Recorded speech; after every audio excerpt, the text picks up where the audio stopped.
Video का chapter ही हम लोग कंटिन्यू कर रहे हैं। हमने वीडियो के डिफरेंट फॉर्मेट देखे, वीडियो बनती किस तरह से हैं, किस तरह से इसके फ्रेम्स कैप्चर किए जाते हैं, ये हम लोगों ने देखा। अब हम देख रहे हैं वीडियो एडिटिंग टर्मिनोलॉजी कि वीडियो बनी हुई है उसको एडिट करना है। तो एडिट करने के लिए कौन कौन सी टर्म है, कौन कौन सी टर्मिनोलॉजी, कौन कौन सी मेथड है, हम किस किस तरह से वीडियो को जो है वो एडिट कर सकते हैं। दो वे है हमारे पास, एक है लीनियर और एक है नॉन लीनियर। लीनियर क्या होता है इसको देखते हैं। It place end to end in one direction, usually pertain to videotape editing, specifically the editing of linear tape segment into one final master tape. अब लीनियर एडिटिंग क्या होगी, ये एंड टू एंड होगी। मीन्स एक and से हम start करेंगे और उसको कॉन्टिन्यूसली हम एडिट करते रहेंगे at the end of second side. ठीक है, इस तरह से नहीं है कि हम इसको दरमियान से रेंडमली किसी भी पॉइंट से मूवी को, वीडियो को एडिट कर सकें। ठीक है, लीनियर मीन्स एक सीक्वेंस के अंदर हमें इसको स्टार्ट टू एंड तक जो है वो जाना पड़ेगा एक डायरेक्शन के अंदर। ठीक है, इसको एडिट करने के लिए। दूसरी है हमारे पास नॉन लीनियर। नॉन लीनियर के अंदर क्या है कि हम रेंडमली किसी भी पॉइंट के ऊपर क्लिक करके बता सकते हैं कि हमने यहाँ पे जो एडिटिंग करनी है और उस वाली जगह से हम एडिटिंग कर लेते हैं। ठीक है, इन दोनों को कंपेयर करके यहाँ पे बताया हुआ है। Refer to editing a disc based digital video. The software provide an on-screen map of what the final video sequence should look like, incorporating the editing, slicing, special effects, transition and soundtracks. ठीक है, इसके अंदर क्या है कि वो जो पीछे वाली थी वो इस तरह से थी, ये जो पुरानी वाली हमारे पास टेप्स होती हैं, ठीक है, रिबन के ऊपर सारी हमारी वीडियो बनी होती है और उसके ऊपर सारी मतलब स्टार्ट टू एंड तक फिर हमें उसके साथ जाना पड़ता है, लीनियर होती है। अब हमारे पास कौन सी है, मॉडर्न डिजिटल वीडियोस हैं, उनको हम क्या कंप्यूटर स्क्रीन के ऊपर लगाते हैं, हम उनको आगे पीछे भी कर सकते हैं, हमें पता होता है किस पॉइंट पे हमने जाना है। तो वहाँ से क्या है, हम सिर्फ उसी पॉइंट पे जहाँ से हमने जाना है डायरेक्टली उसी जगह को एक्सेस करके रेंडमली उस जगह के ऊपर जाके हम एडिटिंग जो है वो कर लेते हैं। एडिटिंग करने के लिए डिफरेंट चीज़ें, हम उसको किसी भी लिहाज से एडिट कर सकते हैं, उसको जो है उसके अंदर और इफेक्ट्स वगैरह ऐड कर सकते हैं, ट्रांजिशन दे सकते हैं, डिफरेंट म्यूजिक या साउंड्स वगैरह ऐड कर सकते हैं, या कुछ चीज़ें उसमें से रिमूव कर सकते हैं। ठीक है, तो एडिटिंग डिफरेंट जो भी आपने करनी है उसके अकॉर्डिंग आप लोग कर लेते हैं। ट्रांजिशन क्या होता है, ठीक है, जो इफेक्ट्स हम दे सकते हैं वीडियो के अंदर, उसके अंदर ट्रांजिशन क्या होता है। ट्रांजिशन होता है जैसे आपने fading, wiping, splatters, scrolling, stripping, stipple, ठीक है, ये सारे इफेक्ट्स हैं। अब नीचे देखिए ये सारे इफेक्ट्स जो हैं ये बताए भी हुए हैं, साथ में शो भी करवाए हुए हैं। ठीक है, यहाँ से हम लोग देख लेते हैं। जैसे ये देखिए हमने वीडियो को थोड़ा सा ब्लर करना है, ये इमेज को, तो हम ब्लर वाला ले लेते हैं, ये बिल्ट इन होते हैं। ठीक है, पहले से बने हुए होते हैं हमारे सॉफ्टवेयर के अंदर, जस्ट हम इनके ऊपर क्लिक करते हैं और उस तरह से वो इफेक्ट्स हमारी वीडियो के अंदर जो है इम्बेड हो जाते हैं। ठीक है, जैसे ये देखो देखें फ़िल्टर कलर है, ठीक है? कलर्स को फ़िल्टर कर दिया गया है, या फिर उसके अलावा हम नॉइज़ ऐड करना चाहते हैं, ठीक है? इमेज के अंदर क्या नॉइज़ ऐड कर दिया खुद से, ब्लैक पेपर, व्हाइट पेपर, ये सारे नॉइज़ होते हैं जिनको हम खुद से ऐड कर लेते हैं। रोटेट कर सकते हैं, डिफरेंट इफ़ेक्ट्स है, जिस तरह से हम ऐड करना चाहिए उसको ऐड कर सकते हैं। क्रोमा की, अब क्रोमा की क्या है, the ability to superimpose one clip over another is a valuable technique. Chroma की क्या है, ये एक टेक्निक है जिसके थ्रू हम एक इमेज के ऊपर दूसरा इमेज सुपर इम्पोज कर देते हैं। ठीक है, तो इस तरह से सुपर इम्पोजिंग होती है, ये आगे आपको दिखाती हूँ मैं, हुई हुई है एक इमेज के अंदर। दो तरह की यहाँ पे बताई हुई है, green screening and blue screening. ठीक है, ग्रीन स्क्रीनिंग के अंदर क्या है, the technique of green screening is identical except that the color green is used for the screen and later digitally removed. ठीक है, ग्रीन स्क्रीनिंग के अंदर क्या है कि इम्पोजिंग करने के लिए ग्रीन कलर यूज किया जाता है और ब्लू के लिए क्या, ग्रीन की जगह ब्लू यूज किया जाता है। दो बताई हुई है, लेकिन इसकी जगह हम कोई भी कलर यूज करके सुपर इम्पोजिंग जो है वो कर सकते हैं। ठीक है, अब सुपर इम्पोजिंग होता क्या इस तरह से, ये देखें इसके पीछे क्या है, ग्रीन कलर हमने बैकग्राउंड पे दे दिया, एक ग्रीन कलर का बैकग्राउंड लिया और उसके ऊपर इमेज को सुपर इम्पोज कर दिया, उसके ऊपर हमने लगा दिया। ठीक है, दूसरा क्या हमने किया है, उसका बैकग्राउंड चेंज कर दिया पीछे ठीक है, और उसके ऊपर इमेज को सुपर इम्पोज कर दिया। मीन्स एक इमेज के ऊपर दूसरे इमेज को पोज करना, इम्पोज करना सुपर इम्पोजिंग हो गया। ठीक है, तो इस तरह से हम लोग कर लेते हैं। बैकग्राउंड कलर वगैरह जो है हम चेंज कर लेते हैं या फिर इम्पोजिंग कर लेते हैं। डिफरेंट इफेक्ट्स हैं। Video hardware and software. अब वीडियो के लिए कौन कौन से हार्डवेयर सॉफ्टवेयर यूज़ होते हैं? वीसीआर है, ठीक है, पहले यूज़ होते थे। मीडिया पीसीज हैं, ठीक है, स्पेसिफिकली मल्टीमीडिया के लिए पावरफुल पीसी हैं। यहाँ पे क्या है, हमारे पास वीडियो ओवरले बोर्ड है, वीडियो कैप्चर कार्ड जिसको हम कहते हैं, ठीक है, वो है। और यहाँ पे वीडियो डिजिटल एडिटिंग सॉफ्टवेयर है। ठीक है, अब वो यहाँ पे क्या बता रहे हैं कि आपने वीसीआई या कंप्यूटर जहाँ से भी आपका सोर्स है वहाँ से आप क्या वीडियो कैप्चर कार्ड आपकी वीडियो को लेता है। ठीक है, ये हमारे कंप्यूटर के अंदर लगा हुआ होता है। वहाँ से आपकी वीडियो को लेके और इसके ऊपर आप एडिटिंग करते हैं या इसको ट्रांसफॉर्मेशन करते हैं, वो सारा आप किसके थ्रू करते हैं? सॉफ्टवेयर के थ्रू। ठीक है, एडोब प्रीमियर है, फोटोशॉप्स एंड डिफरेंट किस्म की हैं, फोटोज़ के लिए, वीडियोज़ के लिए, डिफरेंट म्यूजिक के लिए। ठीक है, हर लिहाज से सॉफ्टवेयर जो है हमने जो काम करना है उसके अकॉर्डिंग सॉफ्टवेयर लेके तो एडिटिंग कर लेते हैं। अब यहाँ पे क्या है, incorporating transition such as dissolve, wipe and spin. ठीक है, वही वाले ट्रांजिशन की बात कर रहे हैं कि कौन कौन सी हमारे पास हैं। ठीक है, वाइप करते हैं, स्पिन करते हैं, डिफरेंट तरह की हैं हमारे पास। Superimposing title and animating them such as flying लोगो। ठीक है, तो ये किस तरह फ्लाइंग लोगो की तरह ही है हमारे पास सुपर इम्पोजिंग। ठीक है, कि हम इसको जो है वो इम्पोज कर लेते हैं। जिस तरह से हम इम्पोजिंग के अलावा भी और बहुत सारे मेथड हैं हम लोग एडिटिंग करते हैं। तो उसके अंदर क्या है कि जिस तरह से हमारा दिल कर रहा होता है हम पूरा का पूरा सीन ही चेंज कर लेते हैं। ठीक है, applying special effects to various images such as twisting, zooming, rotating, distorting. ठीक है, ये सारे इफेक्ट्स हम लोग इमेजेस के ऊपर भी लगाते हैं। ट्विस्ट कर देते हैं, रोटेट कर देते हैं, जूम इन और आउट कर देते हैं, डिफरेंट है। ठीक है, लेकिन क्या है, साउंड और वीडियो के दरमियान सिंक्रोनाइजिंग होनी चाहिए। ये दोनों सिंक्रोनाइज होनी चाहिए। सिंक्रोनाइजेशन मस्ट है। ठीक है, ऐसा ना हो कि आपकी वीडियो पहले जा रही है और आवाज़ बाद में आ रही है, या आवाज़ पहले जा रही है और वीडियो बाद में आ रही है। इस तरह नहीं होना चाहिए। दोनों चीज़ें सिंक्रोनाइज्ड होनी चाहिए, एक बैलेंस पे होनी चाहिए। ठीक है, apply filters. Apply filters that control balance, brightness and contrast, blurring, distortion and morphing. ठीक है, फिल्टर्स अप्लाई हम लोग करते हैं। ठीक है, फिल्टर से क्या है, हम लोग कलर फिल्टर यूज़ करते हैं, कंट्रास्ट के लिए यूज़ करते हैं, ब्लर का है, फेडिंग के हैं। ठीक है, उसके अलावा डिस्टॉर्शन के हैं, खुद से नॉइज़ ऐड कर लेते हैं, मॉर्फिंग के हैं जिसके थ्रू हम लोग ट्रांजिशन देके शेप फेस की या जो भी है उसको चेंज कर लेते हैं। ठीक है, तो ये डिफरेंट तरह की एडिटिंग के लिए इसके अंदर फैसिलिटीज़ प्रोवाइड की गई हैं। अब वीडियो क्लिप है, तो वीडियो क्लिप हम किस किस तरह से ले सकते हैं? Shoot a new footage. ठीक है, हम खुद से शूट कर सकते हैं। कोई प्री एग्जिस्टिंग हमारे पास वीडियो क्लिप्स पड़े हुए हैं वो ले लेते हैं या बाय कर लेते हैं। अच्छा, अब अगर खुद से बनाना है, शूट करना है, एडिट करना है, तो उसके लिए क्या होगा? इक्विपमेंट्स क्या चाहिए होंगे? एक अच्छा कैमरा, अच्छी लाइटनिंग सोर्स, ठीक है, और अच्छा पीसी चाहिए होगा। ठीक है, तो तभी हम कर सकते हैं, वरना जो है क्वालिटी लो हो जाती है। Advantages of using video. अब वीडियो को यूज़ करने के कौन से फ़ायदे हो सकते हैं? ठीक है, ये देख लेते हैं।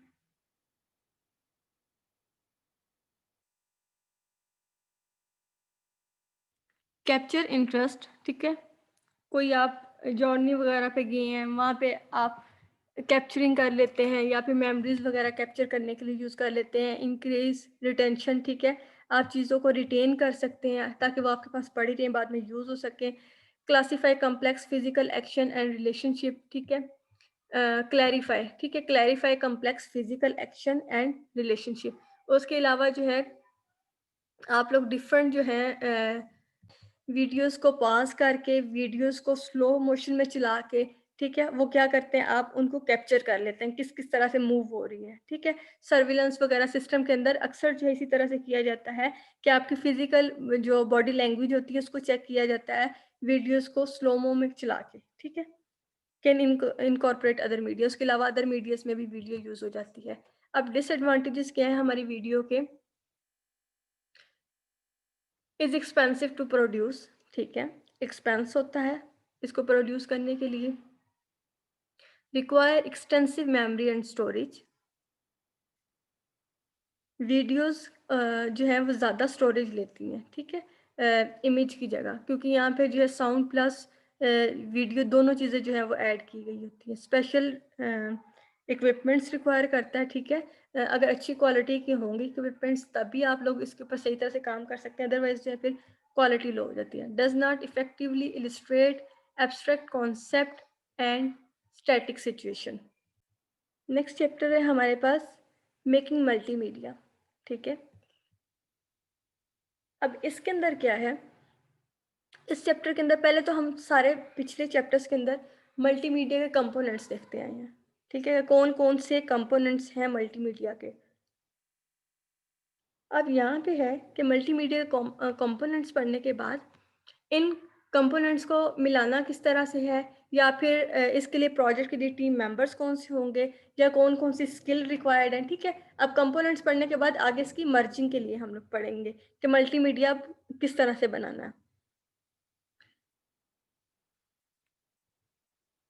इंट्रोडक्शन टू मेकिंग मल्टीमीडिया, ये यहाँ से स्टार्ट करते हैं, ठीक है। अब यहाँ पे क्या है, सबसे पहले हम इंट्रोड्यूस करवा रहे हैं मल्टीमीडिया के एक फुल प्रोसीजर को। आपने कोई प्रोजेक्ट बनाना है तो उसके लिए कौन कौन सी स्टेजेस होंगी मल्टीमीडिया प्रोजेक्ट के लिए। प्लानिंग एंड कॉस्टिंग सबसे पहले, ठीक है। प्लानिंग कॉस्टिंग के अंदर क्या होगा, इन सारों को हमने आगे इन डिटेल देखना है, लेकिन यहाँ पे एक दफ़ा देख लेते हैं कौन कौन से स्टेप्स हैं हमारे पास। First one is planning and costing, जिसके अंदर आप देखेंगे आइडिया या ऑब्जेक्टिव, आपका आइडिया क्या है, आपके ऑब्जेक्टिव्स क्या हैं जिनको आपने अचीव करना है। मल्टीमीडिया एक्सपर्टीज रिक्वायर्ड, कौन कौन सी मल्टीमीडिया की एक्सपर्टीज होनी चाहिए। Structure and navigation system, proper structure और जो जो सी आपने नेविगेशन इसके अंदर ऐड करनी है वो। टाइम एंड कॉस्ट एस्टिमेशन, कितना टाइम लगेगा, कितनी कॉस्ट होगी, इस सारे को एस्टिमेट करना है आपने प्लानिंग एंड कॉस्टिंग के अंदर, इस फेज के अंदर। नेक्स्ट है डिज़ाइनिंग एंड प्रोड्यूसिंग, जब सब कुछ प्लान हुआ होगा उसके बाद डिज़ाइनिंग एंड प्रोड्यूसिंग की तरफ हमने आना है। उसके बाद टेस्टिंग, टेस्ट करना है, और फिर प्रोजेक्ट को डिलीवर कर देना है, ठीक है। ये सारे स्टेप्स हैं। व्हाट वी नीड, अब ये सब करने के लिए हमें क्या चीज़ें चाहिए। हार्डवेयर चाहिए, सॉफ्टवेयर चाहिए, गुड आइडिया सबसे ज़्यादा ज़रूरी है, talent, skill and good organisation of work, ठीक है। ये सारी चीज़ें रिक्वायर्ड है। अच्छा, पहला पॉइंट है creativity. Develop a sense of its scope and content. Creativity क्या कहती है, develop a sense of its scope and contents, कि कौन कौन से आपके कंटेंट्स हैं और आपका जो आप बनाने जा रहे हैं इसका स्कोप क्या है, इसकी बाउंड्री क्या है, ठीक है, इसकी लिमिटेशंस क्या है। डिफ़िकल्ट टू लर्न क्रिएटिविटी, ठीक है, but like classical artists who work in paint, marble, or bronze, the better you know your medium, the better able you are express your creativity. Know your hardware and software first, ठीक है। तो वो कहते हैं कोई भी चीज़ create करनी है तो उससे पहले आपको ये अच्छी तरह से पता होना चाहिए कि आपने क्या चीज़ बनानी है, क्या चीज़ यूज़ करनी है, ठीक है, मीडियम क्या यूज़ करना है, ठीक है। प्रॉपर मतलब आपको खुद पता हो कि आप करना क्या चाह रहे हैं, ये ना हो कि आधी अंडरस्टैंडिंग हो आपको और आप काम करना स्टार्ट कर दें और फिर थोड़ा सा आगे जाने के बाद पता चले कि ये इस तरह से नहीं करना था या फिर ये वाली चीज़ यूज़ नहीं करनी थी। तो जो चीज़ें हैं जो यूज़ होनी है या जो आपके आइडियाज़ हैं उनको पहले जो है यहाँ पे ऑर्गेनाइज करके देखें, उनको पहले क्लियर करें खुद अपने माइंड में, फिर उसके बाद उस पर इम्प्लीमेंटेशन की तरफ जाएं, ठीक है। तो क्रिएटिविटी पहले खुद से क्रिएटिव हो तभी आप लोग मल्टीमीडिया के अंदर जो है डिज़ाइनिंग इस तरह के काम कर सकेंगे।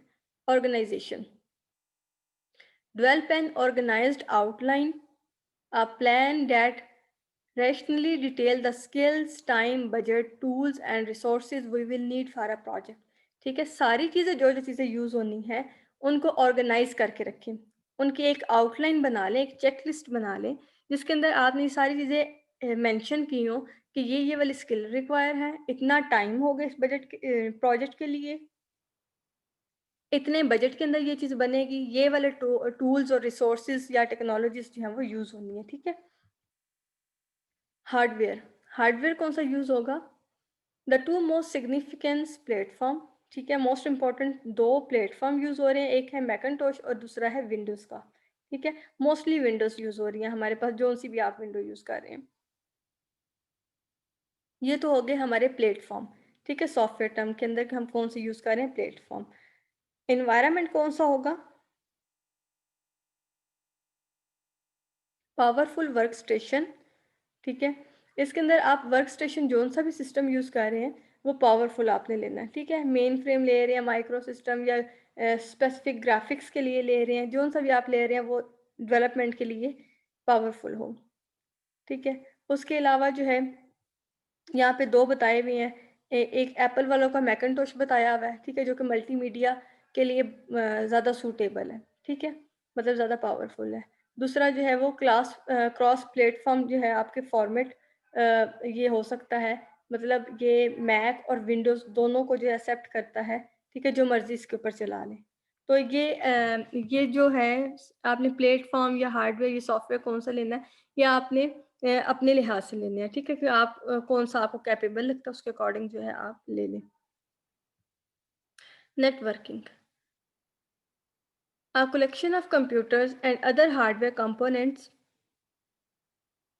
interconnected by communication channels that allow sharing of resources and information, ठीक है।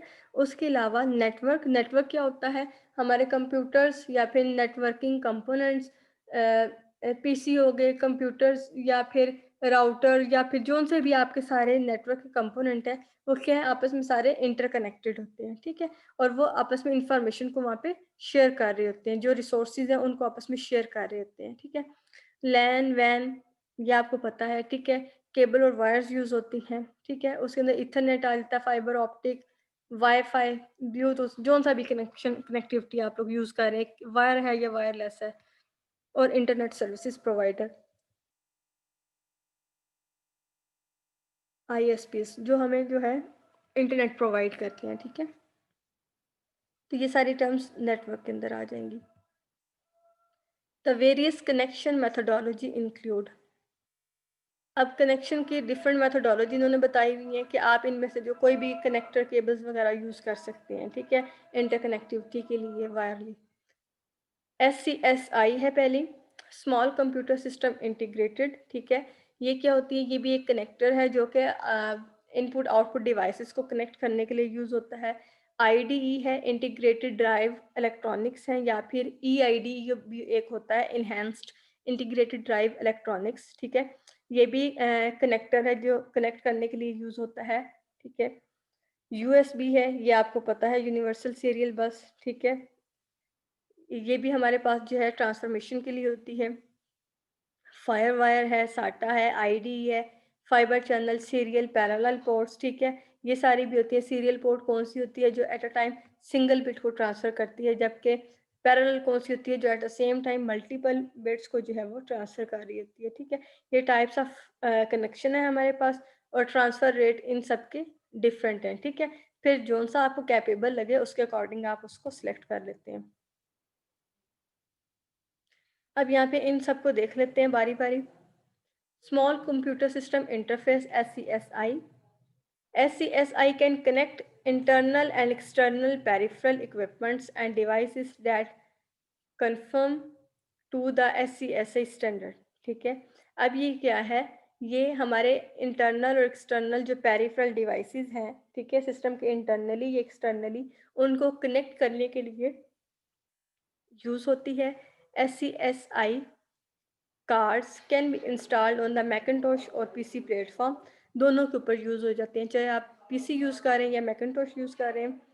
Is a preferred for a real time video editing, network server and situation that require mirroring, ठीक है। ये स्पेसिफिकली हम तब यूज़ करते हैं जब हम रियल टाइम वीडियोस पे काम कर रहे हैं, और थोड़ा सा हैवी वेट नेटवर्क सर्वर्स के लिए काम कर रहे हैं, या फिर मिररिंग हम लोग कर रहे हैं, ठीक है, जब हम लोग जो है एज अ बैकअप या फिर वैसे किसी और पर्पस के लिए जो है मिररिंग करते हैं डाटा की, उसके लिए यूज़ कर लेते हैं। SCSI ID conflicts should be avoided by providing unique IDs to devices। ठीक है, ये क्या करता है कि हर एक डिवाइस को सेपरेट आईडी प्रोवाइड की जाती है ताकि कनेक्शन के लिए, ट्रांसफॉर्मेशन के लिए कंफ्लिक्ट ना आए। ठीक है, हर एक डिवाइस सेपरेटली जो रिकॉग्नाइज हो रहा हो। तो यहाँ पे दिखाया गया है। आगे हमारे पास IDE, integrated drive electronics. IDE connections are also known as Advanced Technology Attachment। इसको IDE को हम आटा भी कहते हैं, Advanced Technology Attachment। They connect only internal peripheral। ठीक है, वो पीछे वाली कौन सी थी, SCSI, जो इंटरनल एक्सटर्नल दोनों के लिए यूज हो रही है, जबकि ये वाली एडवांस टेक्नोलॉजी अटैचमेंट या फिर IDE सिर्फ जो है सिस्टम के इंटरनल पेरिफेरल को जो है कनेक्ट कर रही है। ठीक है, जो सिस्टम के अंदर होते हैं। They can connect 4 peripherals mounted inside the PC. ठीक है, और ये 4 कनेक्शन जो है आपको प्रोवाइड कर सकती है। The circuitry for the ID is less expensive than the SESI। ठीक है, तो SESI से ये थोड़ा सा लेस एक्सपेंसिव होता है क्योंकि ये जो है इंटरनल एक्सटर्नल दोनों को सपोर्ट कर रहा होता है, थोड़ा ज़्यादा पावरफुल होता है। ठीक है, और ID जो है ये जो प्रोसेसर का, हमारे CPU का प्रोसेसर का टाइम होता है उसको यूटिलाइज कर रही होती है। ठीक है, उसको यूज कर रही होती है। USB, यूनिवर्सल सीरियल बस। It is a standard for connecting devices to the computer using the plug and play system। अब प्लग एंड प्ले हमारे कौन से होते हैं, हमारे सिस्टम के आउटसाइड इनपुट आउटपुट डिवाइसेस, हमारे माउस हो गए, प्रिंटर हो गया। ठीक है, उनको जो है वो, या USB वगैरह होगी, तो उनको कनेक्ट करने के लिए यूज़ होता है हमारे पास। ठीक है, तो ये जैसे हम लोग अक्सर अपने मोबाइल फ़ोन चार्जिंग के लिए लगा देते हैं, तो वो क्या है, ये वो क्या, प्लग एंड प्ले। ठीक है, जो कि यहाँ पे ऑटोमेटिकली रिकॉग्नाइज होता है, इंस्टॉलमेंट होती है और उसके बाद जो है वो अपनी वर्किंग परफॉर्म कर देता है। USB uses a single cable to connect the 127 USB peripheral to a single PC। ठीक है, तो USB जो है ये केबल सबसे अच्छी है जो कि at a time 127 different devices को अटैच करवा सकती है आपके PC के साथ। ठीक है, it can be attach to one computer at a time. ठीक है, फायर वायर। अब फायर वायर क्या है, ये भी हमारे पास एक कनेक्टर ही है। Fire wire was introduce by apple in the 1980s। ठीक है, एप्पल ने इसको इंट्रोड्यूस करवाया था 1980 के अंदर। It is a industry standard and provide support for the high bandwidth serial data transfer. अब ये किस लिए है, हाई बैंडविड्थ तो आपको प्रोवाइड करता है, लेकिन सीरियल डाटा ट्रांसफ़र के लिए। सीरियल डाटा मीन्स एक टाइम पे एक बिट ट्रांसफ़र करेगा, particularly for the digital videos and mass storage। ठीक है, can connect multiple computers and peripheral devices peer to peer. ठीक है, अब डिफरेंट डिवाइसेस, डिफरेंट कंप्यूटर्स को ये आपस में जो है कनेक्ट करने के लिए यूज़ होता है। ठीक है, इसके थ्रू हम क्या है, डिवाइसेस को या कंप्यूटर्स को आपस में कनेक्ट कर सकते हैं। It is the most common method for connecting and interconnecting professional digital video equipments. ठीक है, तो मोस्टली वो कह रहे हैं जहाँ पे प्रोफेशनल डिजिटल वीडियोस इक्विपमेंट्स हैं आपके डिफरेंट। ठीक है, उनको जो है वो फायर वायर के थ्रू कनेक्ट किया जाता है। नेक्स्ट है हमारे पास मेमोरी। अच्छा, हमारे पास है मेमोरी। मेमोरी में अभी क्या कहते हैं, sufficient memory must be allocated for storing and archiving files. अब वो कहते हैं जब हम मल्टीमीडिया प्रोजेक्ट की बात कर रहे हैं तो उसके लिए एक सफिशिएंट अमाउंट ऑफ मेमोरी आपके पास हो ताकि आप अपनी फाइल्स को, अपने प्रोजेक्ट्स को स्टोर कर सकें या फिर उसको आर्काइव कर सकें। ठीक है, memory requirement of a multimedia project depends on the project contents and scope.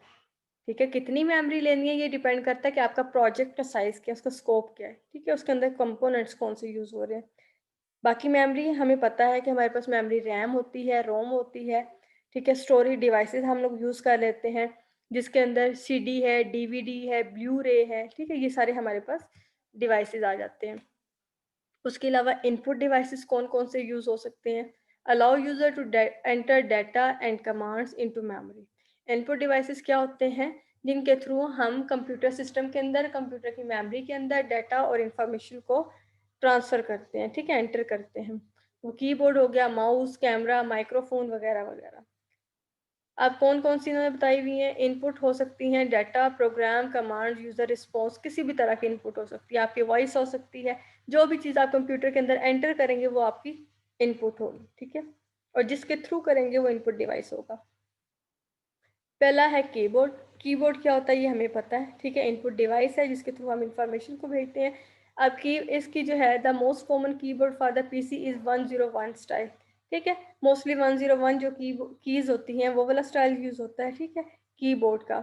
Mouse जो है वो क्या होता है, हमारे पास इनपुट डिवाइस है जिसके थ्रू हम ग्राफिकल यूज़र इंटरफेस के ऊपर क्लिक, ड्रैग वगैरह करके प्रोसेस करते हैं इंफॉर्मेशन को। ट्रैक बॉल क्या होता है? It is suitable to a small confined environment such as a portable laptop. ठीक है, ये क्या ट्रैक बॉल वगैरह हम लोग यूज़ कर लेते हैं, अक्सर हम लोग अपने लैपटॉप्स वगैरह से यूज़ कर लेते हैं, जो कि एक स्पेस के ऊपर पड़ा रहता है और इसकी बॉल को जो है हम मूव करके अपना ऑपरेशन परफॉर्म कर लेते हैं, ठीक है। टच स्क्रीन किया है? They are monitors that usually have a texture coated across a glass face, ठीक है, आपकी स्क्रीन के ऊपर क्या है, टेक्सचर के थ्रू आप जो है जेस्चर्स करके और जेस्चर्स के थ्रू जो है बता देते हैं कि आपने किसके ऊपर क्लिक करना है या नहीं करना। Magnetic card encoder and reader. अब ये क्या होता है? ये एक रीडर है जो कि आपके जैसे आपके एटीएम कार्ड्स वगैरह होते हैं उनके पीछे कुछ इन्फॉर्मेशन लिखी हुई होती है, एक कोड लिखा हुआ होता है जो कि हम उसको रीड नहीं कर सकते, लेकिन उसके लिए स्पेसिफिक रीडर यूज़ होते हैं जो कि उन कार्ड्स के पीछे प्रिंटिंग को रीड करते हैं, ठीक है, मैग्नेटिक इंक लिखी होती है और उसको रीड करने के लिए यूज़ होती हैं। It is useful when an interface is needed for the database application और multimedia projects that track the user, ठीक है, तो जो भी आपने किसी यूज़र वगैरह को ट्रैक करना है या फिर जो भी काम करना है, तो जो स्पेसिफिक उनकी इंफॉर्मेशन होती है उसको रीड करता है ये इनकोडर रीडर। ग्राफिक टैबलेट्स क्या होती हैं? Provide a great control for editing finally detailed graphics element. अब ग्राफिक्स टैबलेट्स क्या होते हैं? जैसे हम लोग अक्सर पढ़ रहे होते हैं या पढ़ा रहे होते हैं या वीडियो लेक्चर्स वगैरह देख रहे होते हैं, तो क्या होता है कि हम लोग अपनी स्क्रीन के ऊपर पेन के थ्रू लिख रहे होते हैं और वो हमारा साथ लिखा जा रहा है, टाइप तो हम करते हैं लेकिन खुद से हैंड रिटन जब हम स्क्रीन के ऊपर लिख रहे होते हैं इसका क्या मतलब है, वो ग्राफिक्स टैबलेट वगैरह होते हैं, ठीक है, तो वो हमारे ग्राफिक्स टैबलेट्स होते हैं जो कि इनपुट डिवाइस है, ठीक है, स्कैनर क्या है, जिनके थ्रू हम स्कैनिंग करवाते हैं अपने डॉक्यूमेंट्स की और वो यूज़ होते हैं। उसके अलावा ओसीआर हैं। ओसीआर क्या होते हैं?